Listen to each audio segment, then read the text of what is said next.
custodians of the land on which we meet, and pay my respects to the elders. I also wish to extend my respect to all Aboriginal people and Torres Strait Islanders who are present with us today. So my name is Belinda, and I, like probably many of you, had really built my connection with nature as a child. I grew up in the southwest of Western Australia and spent a lot of time in the Jarrah forests, and it was really a space where I felt at home, and I could go to reflect, and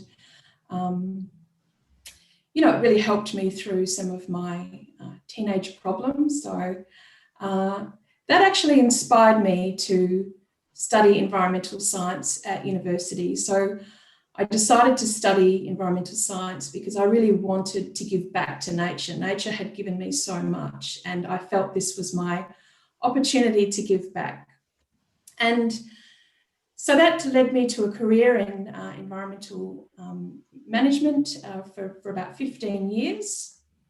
And a few years ago, I was going through quite a stressful time in my life, and I discovered meditation, and I explored this for many years, and you know, it was transformational for me. It really changed my life and helped me deal with some of those challenges I was facing in my life. And when I was so I then went on to become a registered meditation teacher with the lovely Patty as my coach. And I knew at that time that I really wanted to explore further how I could, you know, intertwine my professional, I guess, training and meditation and my love for nature. And that's when I discovered forest therapy, and I just knew this was something I really, really wanted to do. It meant I could combine all my passions for mindfulness, nature, and walking. So more recently, I have done some training with the International Nature and Forest Therapy Alliance to become a forest therapy guide. And so today I'm going to share with you a little bit about my experience with that, and also some experience with starting up my own business, which is a mindfulness and forest therapy business. So Patty, will you pop up my slides, please? I will share my screen.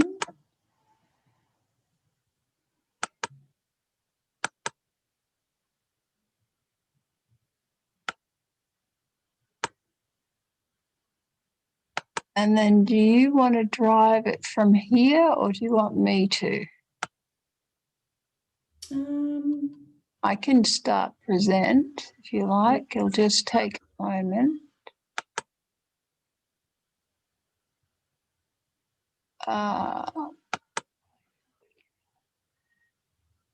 Just will take a moment to load.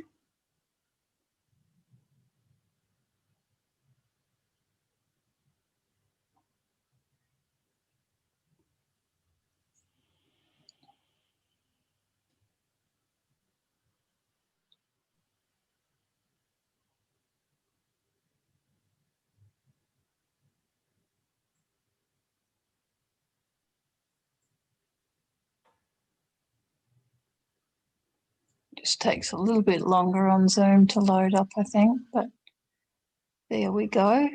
Has that come up for you now, Belinda?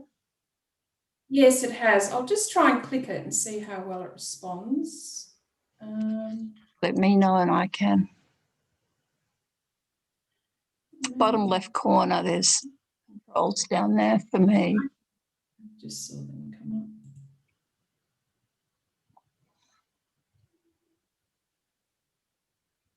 No, when I go to click it, my my Zoom toolbar comes up. So I might leave you just flick through. Okay, you just tell me when. Sure. Yeah, so we might go to the overview, the next one. Great, yeah. So just a little bit of what I'm going to share with you today. we're going to look at the concept of biophilia just for a few moments. And then I'm going to talk about acknowledgement of country and share with you some of the science behind why nature is so good for us by talking about phytoncides. And then I would like to share with you some of my personal experience with nature awareness and developing a personal practice. And then the connection between nature awareness and sustainability, and a few little insights on developing a nature awareness business.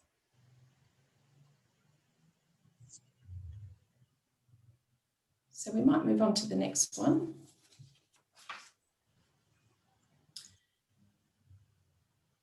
So this concept of biophilia really is about, humans possessing an innate tendency to seek connections with nature and other forms of life. And, perhaps that's because we are nature, we've come from nature. So I'd just like to offer you this opportunity for a few moments to just go deep into nature. So we'll just get settled in our chairs and have our feet on the ground. And you might like to just close your eyes, or if you prefer, you may like to look at the picture on the screen. And just rest your attention on your breath for a couple of breaths.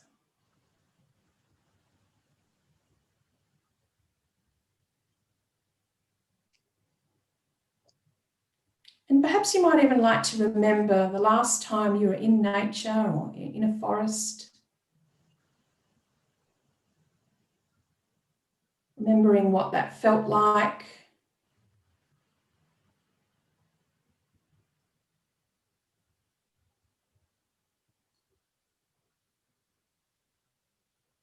Remembering what you saw, the different colours and textures, perhaps something that inspired you.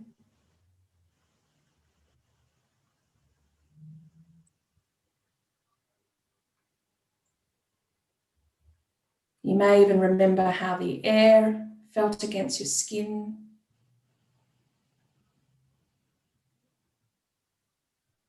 Or perhaps the smells in the forest.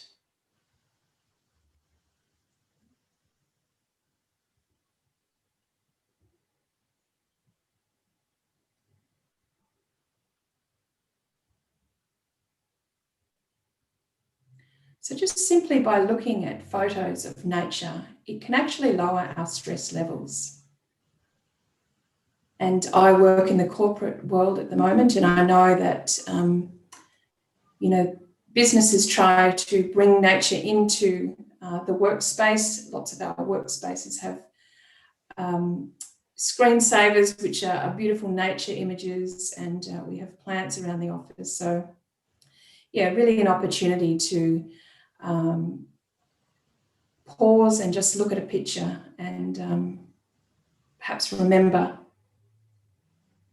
that simple act can help relieve some stress. So we might move on to the next slide, Patty.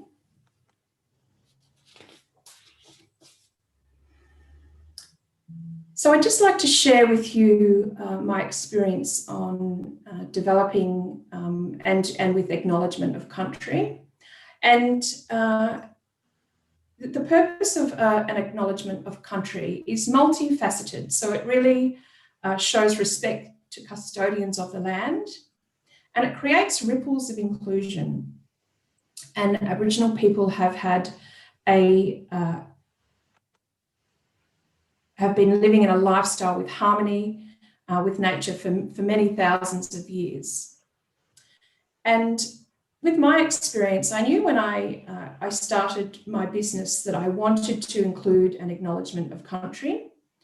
And at the time, I really wasn't sure what that looked like. So I went about doing quite a bit of research, and I found there was a lot of really useful information on government websites, but I also went down the path of looking at a lot of Aboriginal council websites, and particularly the Noongar people of Whadjuk country, which is where I am in Perth, Western Australia. And as I was going down that path, I started to feel like I really, I wanted to talk to an Aboriginal person about this. I really wanted it to, I wanted the acknowledgement of country to be meaningful, and I wanted to be really respectful in the way that I did this.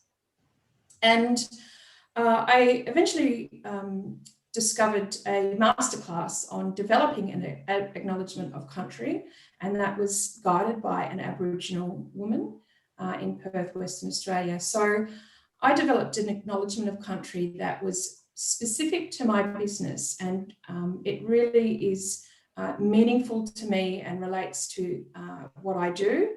And that guidance really gave me the confidence to share this. And I now deliver an acknowledgement of country before every forest therapy session I take.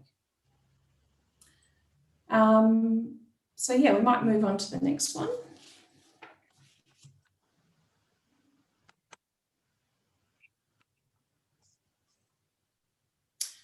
So phytoncides. So this is the science, I guess, behind why we feel so good when we're in nature. And phytoncides are a volatile organic compound. So they are emitted by trees and released into the atmosphere.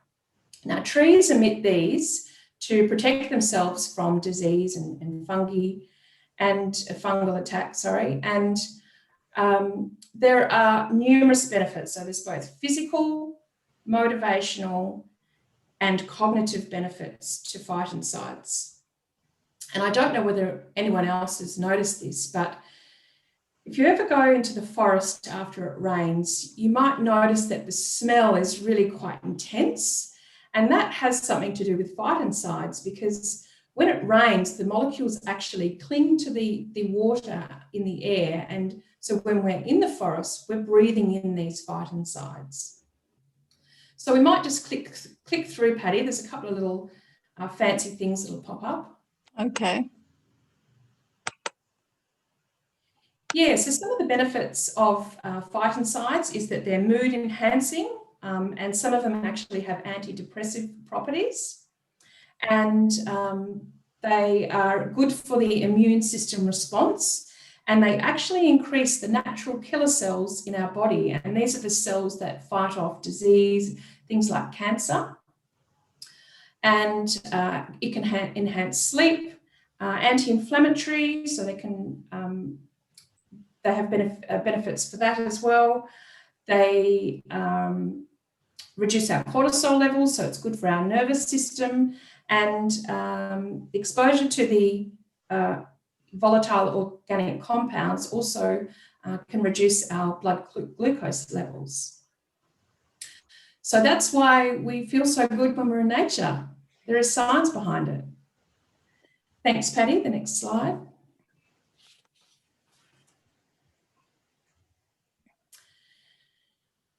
So I'd like to share with you about personal nature awareness practice. So this is really an opportunity to deepen your connection with nature. And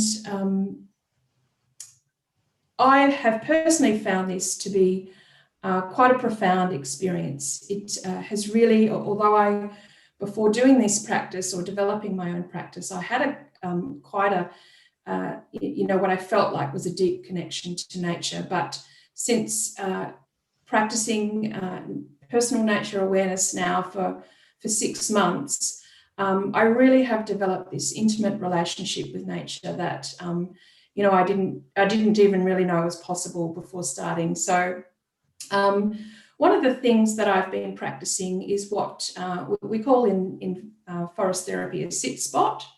And so that's really just finding a place in nature. Close to you is good, so it's easy to access. And just being and just sitting and immersing all of your senses, noticing, smelling. And in developing and in sitting in these places on a regular basis, I go to these places. There's a couple of pictures there of some of my sit spots. I would go to these places and sit for at least 20 minutes And I would notice so many things, how the seasons change, what flowers are blooming, all the animals. And the more I sat in these places, even, the more animals came to me, and I saw so much more.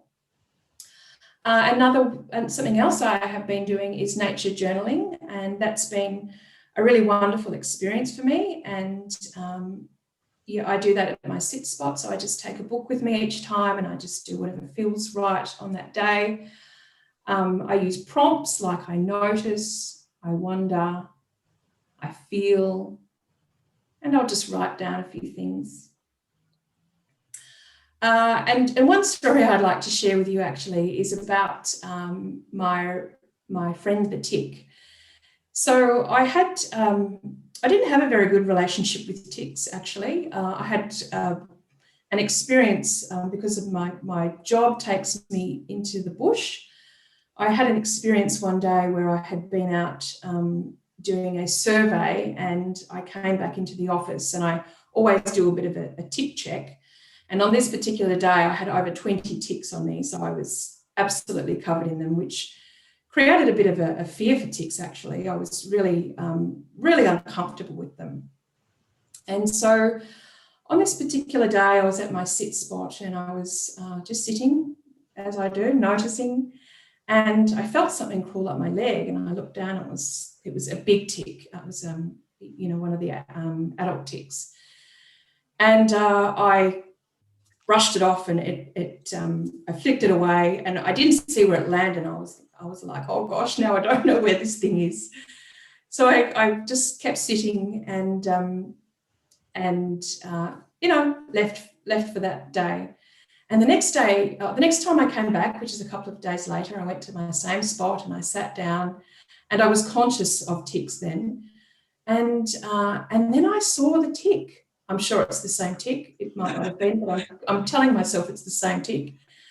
And I watched it. It came for me, and I was like, what is going on here?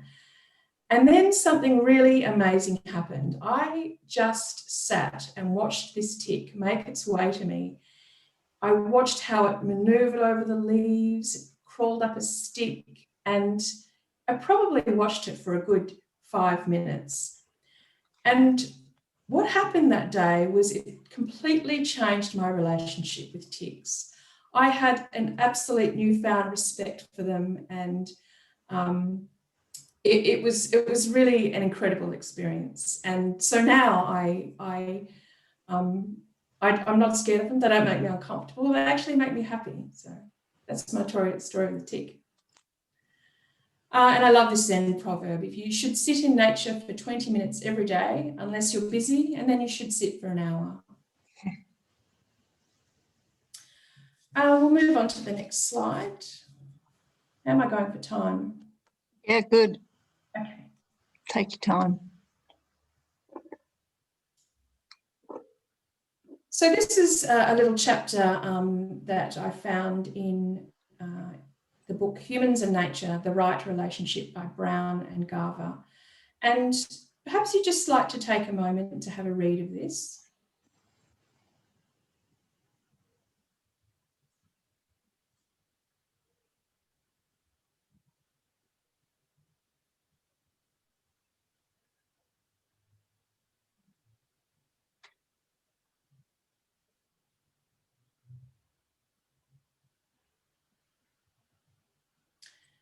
And so for me, this really summed up how I view nature awareness and sustainability. And it really, for me, demonstrates that everything is connected. Everything is dependent on everything else. And the fundamental to life on Earth is this flow of energy. And we are part of that flow of energy. So research has shown that connecting people to nature can play a useful role in addressing many of today's ecological and sustainability challenges. So I think it's just another benefit for us to be developing this deep connection with nature, because the flow-on effect will help our planet. And then the next slide, Patty.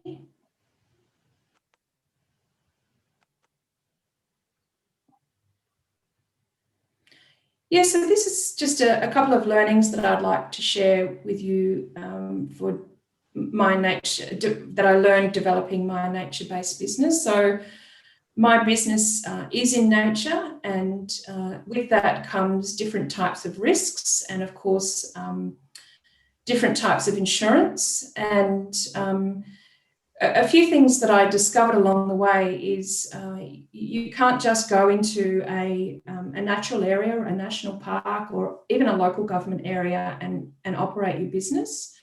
If you are a commercial operation, there are licenses and permits that are required. So in Western Australia, to operate in a national park, you need a commercial operator's license.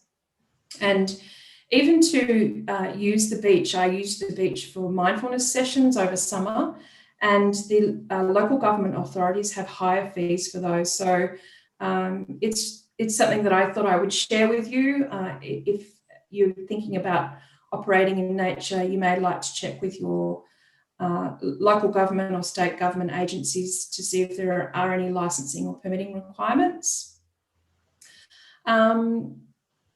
And I guess the final thing I'd like to share about a nature-based business is we are in nature. So we both work with nature, but nature also can pose some challenges. So just being aware of those risks and having things in place to manage those. And also generally when you're operating a nature-based business, you're also dealing with the public. So there are also challenges with that because it's normally in a public space. So I found to be very adaptable is what works, and to work with nature, because she gives us what we need at that time. So that's brings it to the end of what I'd like to share with you today. Thank you very much for listening.